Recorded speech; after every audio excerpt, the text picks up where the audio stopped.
Iglesia del Señor Jesucristo, adoramos, exaltamos su poderoso nombre. Qué bonito es escuchar ese corito que Julio nos dio la oportunidad de escuchar en la noche de hoy. De verdad que nos gozamos y damos gracias al Señor. Amados hermanos, quisiera continuar con el mensaje centrado, ¿verdad? En lo que es el amor de Dios en la noche de hoy, y creo que todavía estaría el próximo jueves trayendo lo que es la parte final de este mensaje, el cual tiene como base el libro de Primera de Juan, capítulo 4, verso 7. Y el tema de este mensaje es el mismo de la semana pasada, que se titula "Usted puede dar sin amar, pero no puede amar sin dar". Y vamos a leer nuevamente, amada iglesia, el libro de Primera de Juan, capítulo 4, verso 7, y lo leemos para la gloria del Padre, del Hijo y del Espíritu Santo. Amén.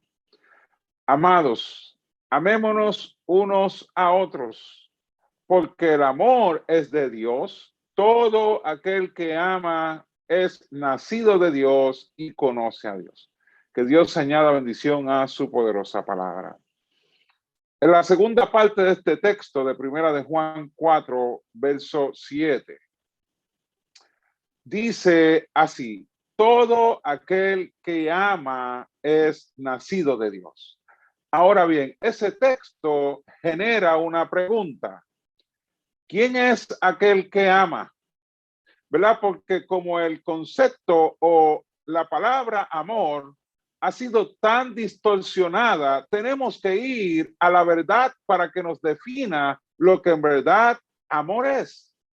Para ayudarnos en este sentido, vamos a ir al libro de Primera de Corintios, capítulo 3, y vamos a leer los versos de 4 al 7.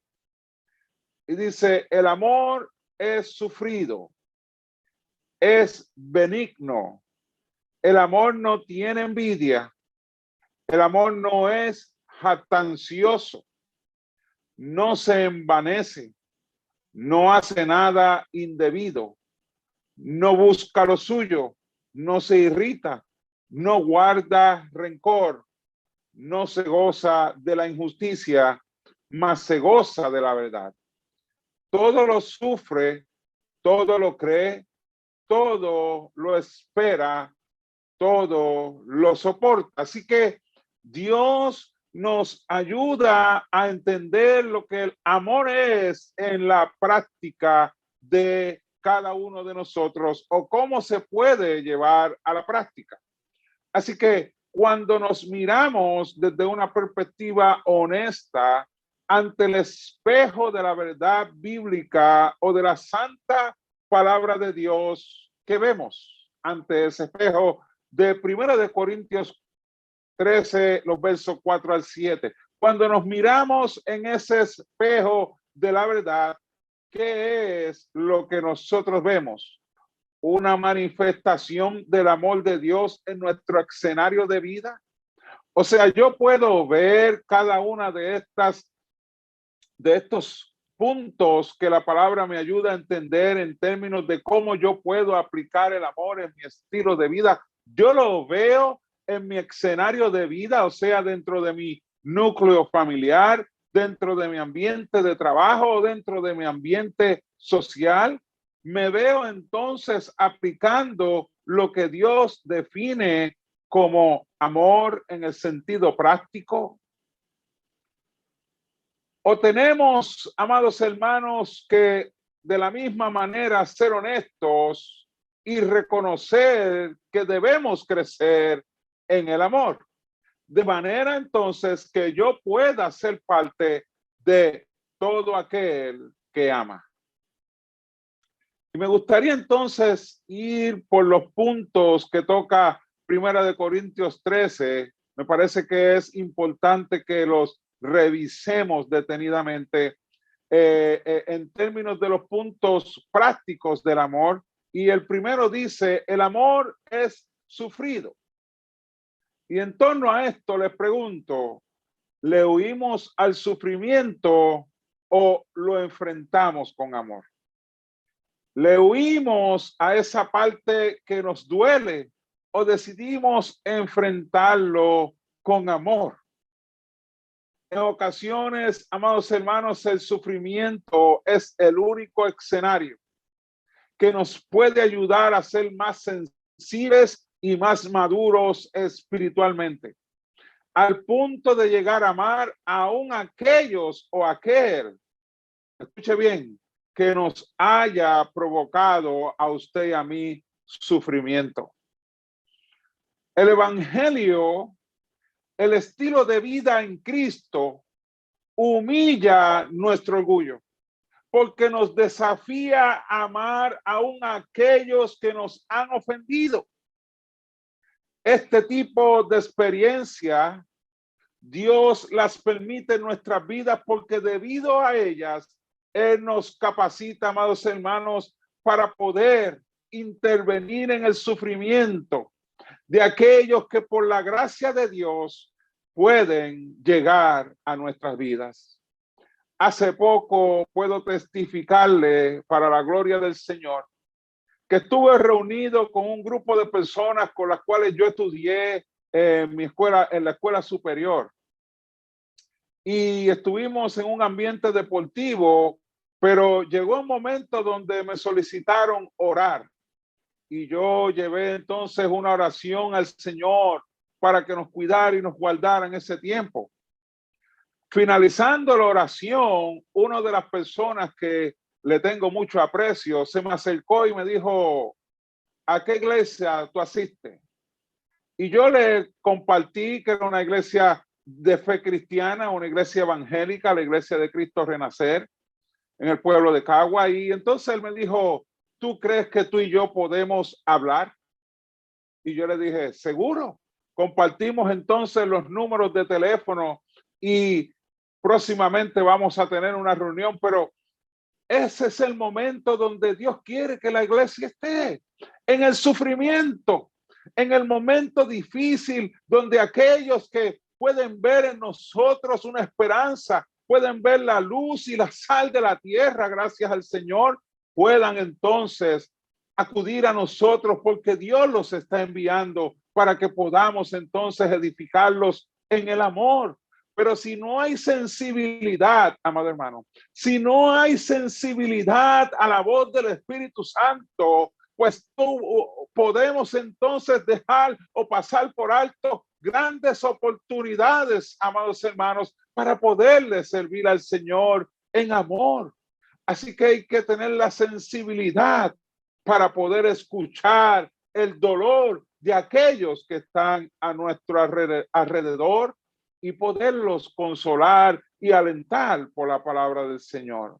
Así, amada iglesia, como nosotros hemos sido consolados en el momento del sufrimiento por personas que Dios envió, y yo en mi caso particular, amada iglesia, le puedo testificar de que eso yo lo he vivido. Yo he vivido como la iglesia, como hermanos sensibles me han podido consolar en medio de momentos bien difíciles que he tenido que atravesar. Y amada iglesia, siempre estaré agradecido de esas personas porque se dejaron usar por Dios y me mostraron el amor de Dios.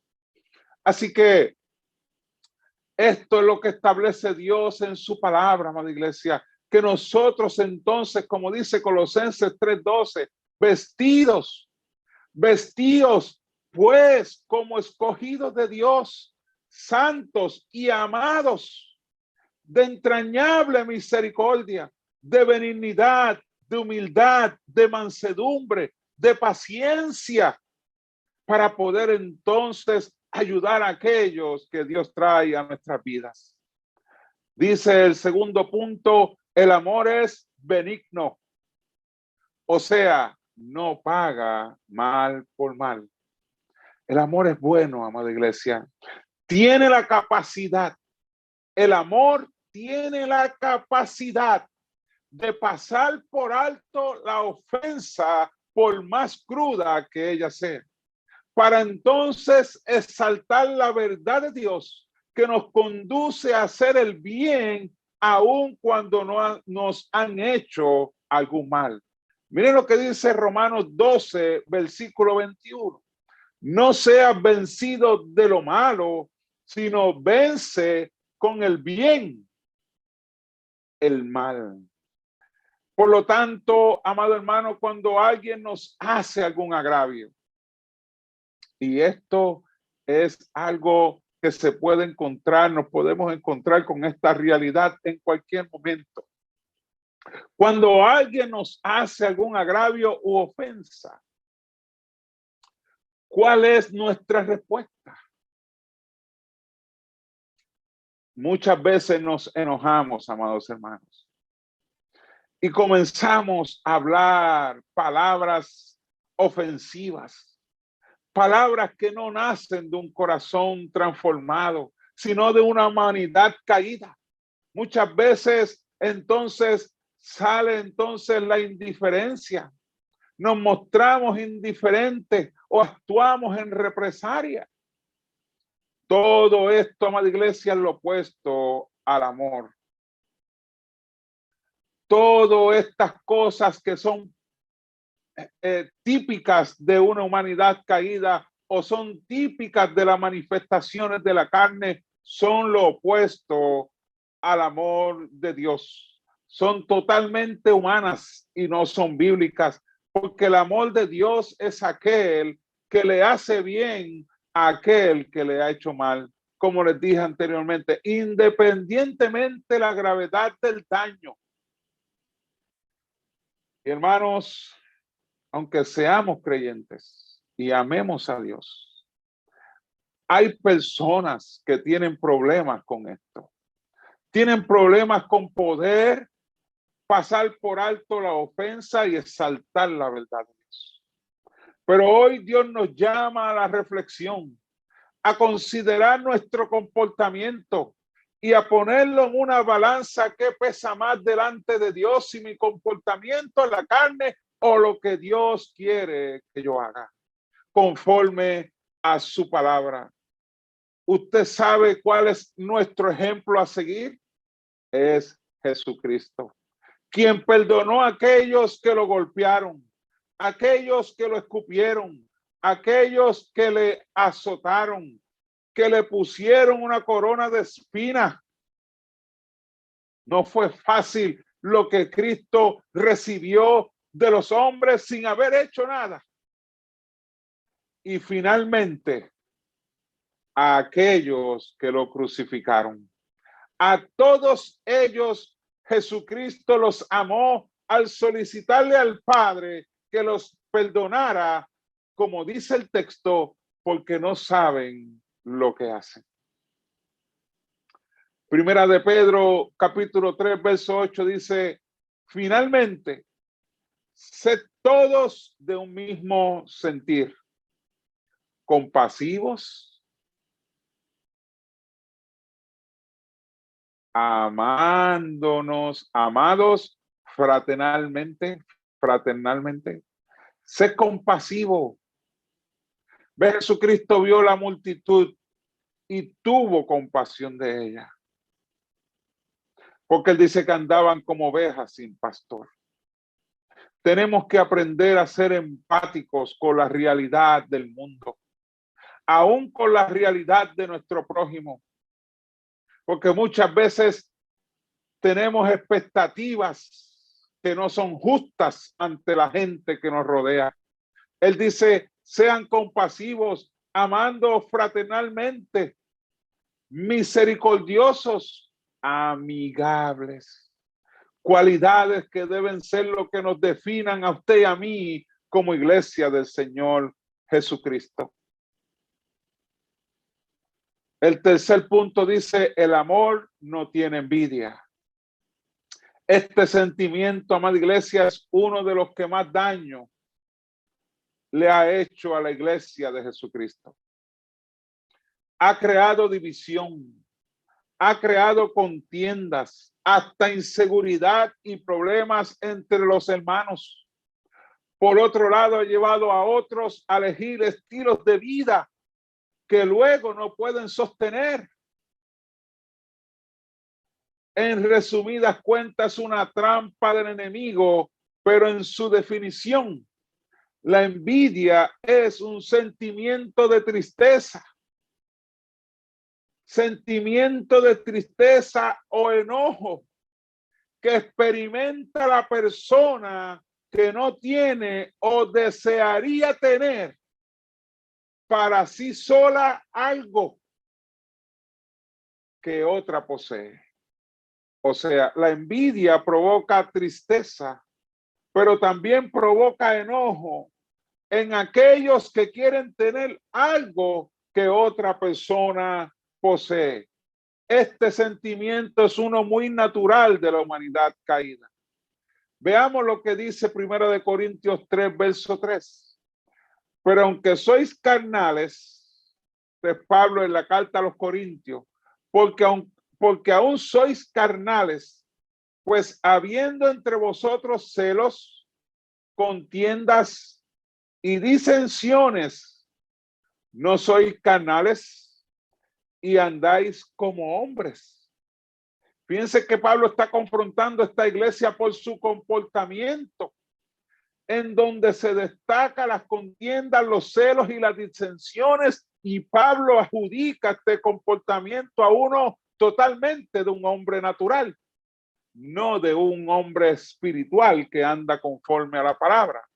Aunque esto, amada iglesia, que el apóstol Pablo está citando aquí, era un hecho, un problema muy relevante en la iglesia de los Corintios. Este problema estaba afectando gravemente la comunión entre los hermanos, pero también entre los hermanos con Dios, al que el apóstol Pablo está atendiendo con mucha seriedad. Pero esta situación, amados hermanos, tenemos que entender que no se limita exclusivamente a ese momento particular de la iglesia de los Corintios, sino que, como expresa el apóstol Pablo, es una realidad de la carne, de aquellos que se niegan a andar en el espíritu. Se supone que la envidia o los celos no se manifiesten en uno que ha nacido de nuevo. Pero si eso ocurre, el llamado es al arrepentimiento, amado hermano, ya que la palabra de Dios dice que no andemos, dice la palabra que no andemos conforme a los deseos de la carne. Y yo le pregunto, ¿qué es lo que lo rige a usted como cristiano? ¿Su propia opinión o la palabra del Señor? Y si es la palabra de Dios, Él te dice que no andemos conforme a los deseos de la carne. Cuando dice en Gálatas 5:16, digo pues, andad en el espíritu y no satisfagáis los deseos de la carne. Y me llama la atención una palabra en ese texto. Cuando dice, y no satisfagáis, o sea, la carne va a reclamar, la carne va a presionar, la carne va a tratar de seducirnos para que entonces busquemos cómo satisfacer sus manifestaciones. Pablo nos está diciendo, no hagan eso, no cometan ese error, sino anden en el espíritu. Eso es lo que va a contrarrestar los deseos de la carne. Alegrémonos, amados hermanos, con aquellos a quienes vemos progresar, esencialmente en Cristo. Amados hermanos, porque es una vida cual destino era la muerte y la muerte eterna, pero ahora en Cristo es rescatado y amado por Dios. Esto, amados hermanos, es lo mismo que el padre del hijo pródigo le dice al hermano que había permanecido en la casa. Cuando el hijo pródigo llegó, ese hermano se enoja porque el padre entonces busca cómo hacer un momento de alegría y entonces comienza a hacer comidas y un momento de celebración porque este hijo que estaba muerto había sido hallado. Pero un hermano de la misma casa se enojó. Él lo estaban celebrando y no consideró lo que entonces había pasado en la vida de ese hermano, que estaba prácticamente muerto, pero ahora había sido hallado. Se supone que eso debe de producir en nosotros como cristianos alegría, gozo, cuando vemos un hermano o una hermana progresar en Cristo. Lucas 15:32 dice, mas es necesario hacer fiesta y regocijarnos, porque tu hermano era muerto y ha revivido, se había perdido y es hallado. Por lo cual, amados hermanos, es nuestro deber como nuevas criaturas, que ya no andamos en la dirección del viejo hombre, sino en la del nuevo que es según Cristo. Regocijarnos y alegrarnos cuando vemos un hermano o una hermana progresar en el Señor. Pero, ¿de qué nos debemos de cuidar? De no hacer nada, amada iglesia, por vanagloria. Velemos nuestros motivos, amados hermanos, en cada paso que damos. ¿Cuál es el motivo que nos está guiando a hacer esto o hacer aquello? Que no hagamos nada por vanagloria, sino si usted Dios lo ha bendecido, sirva a otros con amor. Esa es su mayor herramienta contra el pecado, al que podemos llamar celos o envidia, el amor de Dios. Filipenses 2:3 dice, nada hagáis por contienda o vanagloria, antes bien con humildad, estimando cada uno a los demás como superiores a él mismo, no mirando cada uno por lo suyo propio, sino cada cual también por lo de los otros. Y sabe que, amada iglesia, hay muchos otros alrededor de nosotros. Este es el modelo bíblico que Dios nos ha dado para destruir la envidia o los celos, si lo aplicamos en nuestro diario vivir. El amor no es jactancioso. Una persona jactanciosa es uno que le gusta presumir de sí mismo.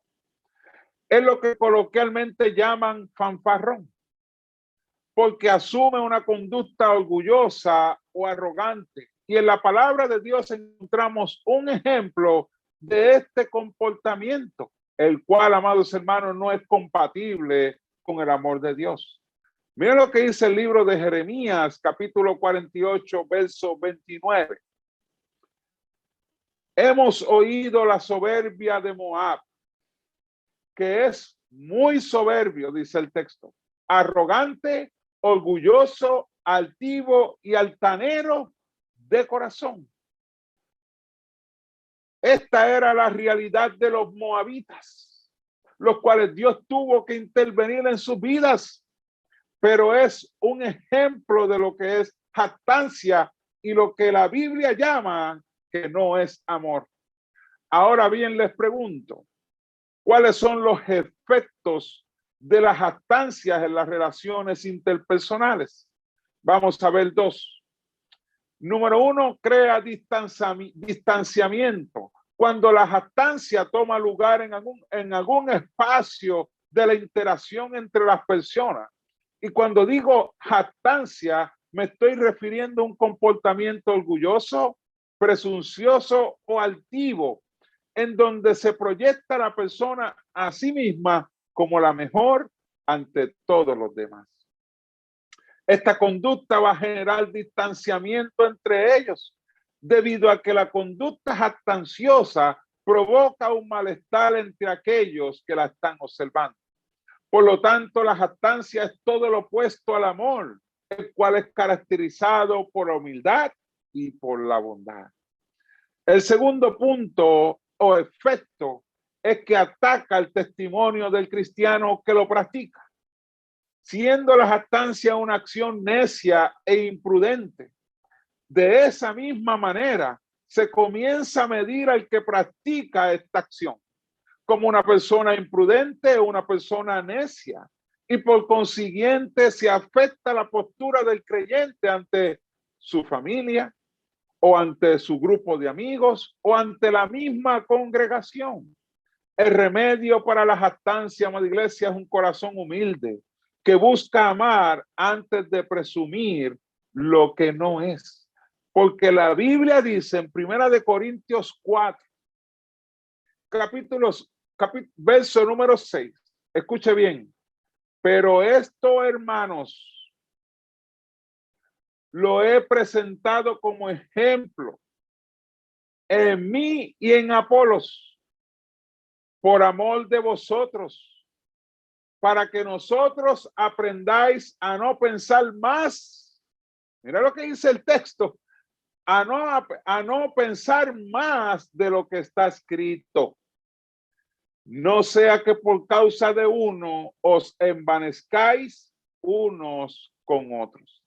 Amado hermano, ¿y qué es lo que está escrito si no es la palabra del Señor que nos ayuda a ver quién en verdad somos?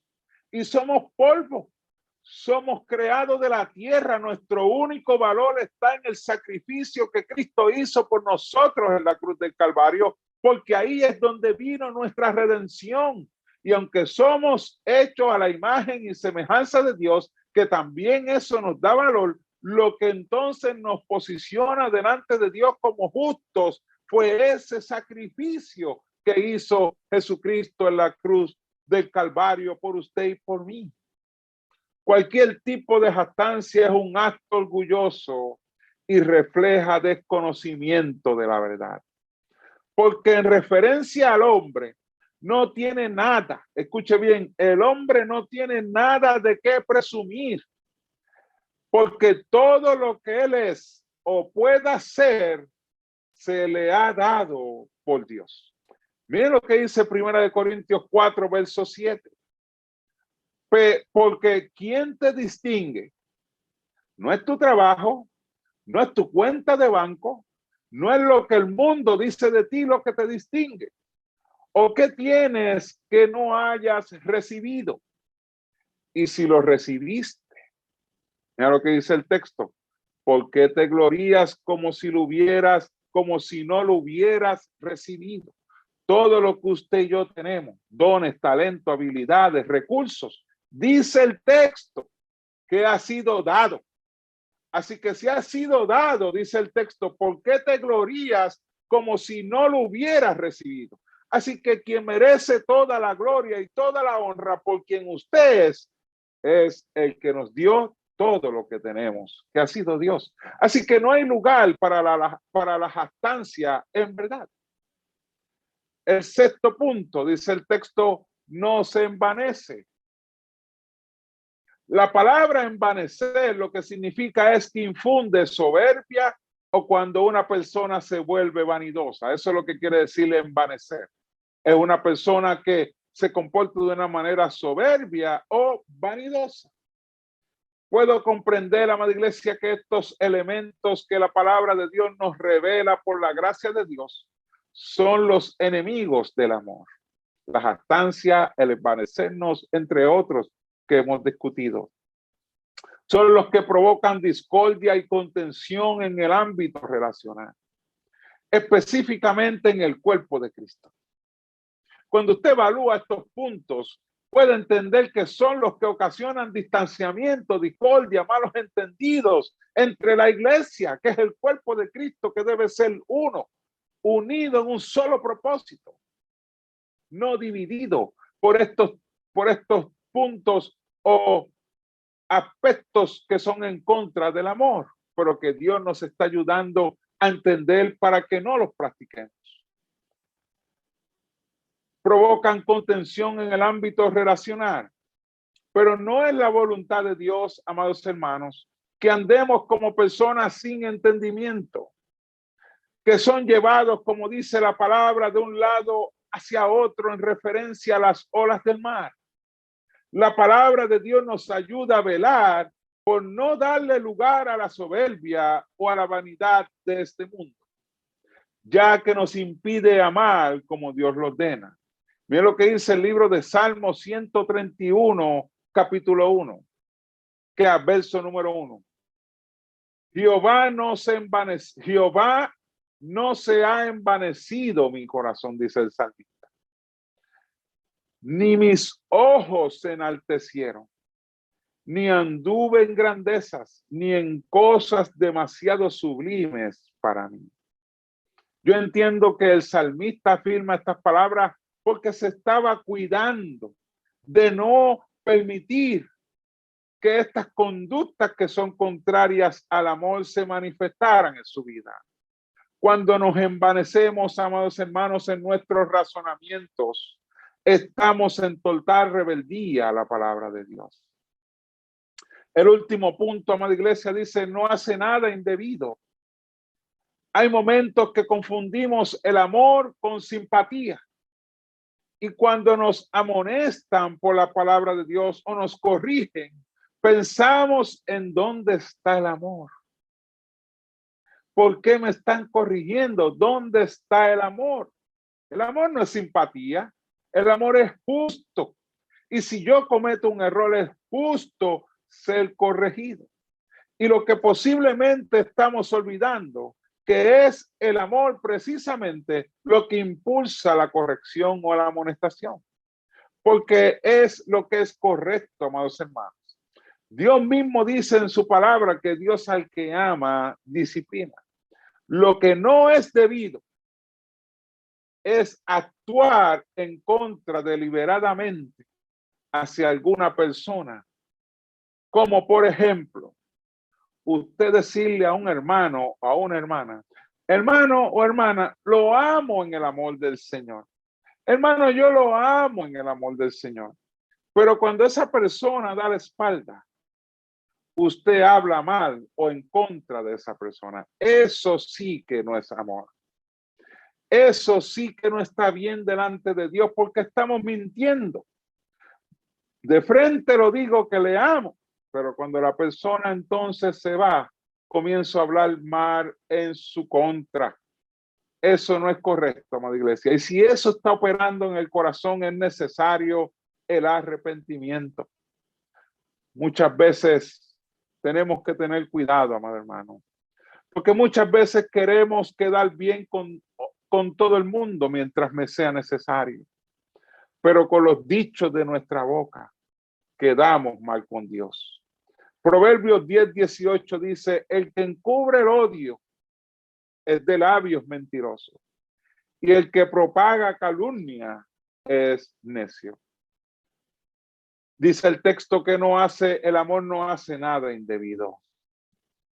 Porque en toda la historia de este mundo, amado hermano, a pesar de todo lo que hemos hecho como seres humanos en contra de Dios, Dios sigue siendo bueno.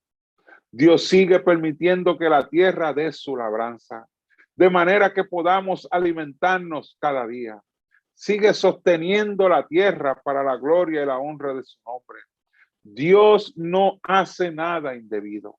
Las conductas pecaminosas de los hombres no conducen a Dios a obrar de manera indebida, sino por todo lo contrario, Él se mantiene haciendo bien a toda la humanidad.